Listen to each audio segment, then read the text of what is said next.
প্রিয় দর্শক, এবার দ্বিতীয়বারের মতো নিজের পরিবার নিয়ে তুফান সিনেমা দেখলেন ঢালিউড সুপারস্টার শাকিব খান। শুধু তাই নয়, সেইখানে শাকিব খানের লুক ছিল সত্যি সকলের নজর কাড়ার মতো।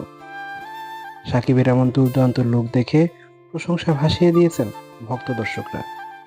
প্রিয় দর্শক, তাই তার বিস্তারিত জানতে সম্পূর্ণ ভিডিওটি দেখে সঙ্গেই থাকুন।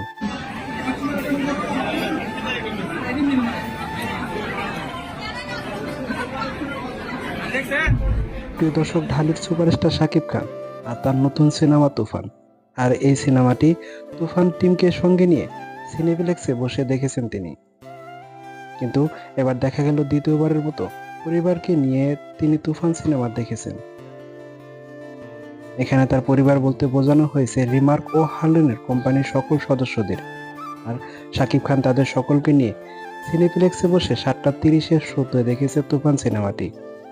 সেই সময় শাকিবের দুর্দান্ত লুক দেখে যেন রীতিমতো তাকে প্রশংসা ভাসিয়ে দিয়েছেন ভক্ত দর্শকরা। আর ঠিক এমন একটি স্থির চিত্র ভিডিও ভাইরাল হয়েছে সোশ্যাল মিডিয়ায়। প্রিয় দর্শক, দ্বিতীয়বারের মতো সিনেপ্লেক্সে বসে তুফান সিনেমা দেখলেন শাকিব। সেইখানে শাকিব খানকে দেখতে আপনার কাছে কেমন লেগেছে? আপনার মতামতটা অবশ্যই জানিয়ে দিন কমেন্ট করে নিচের কমেন্ট বক্সে, এবং আমার চ্যানেলটিকে সাবস্ক্রাইব করুন। অসংখ্য ধন্যবাদ সম্পূর্ণ ভিডিওটি দেখে সঙ্গে থাকার জন্য।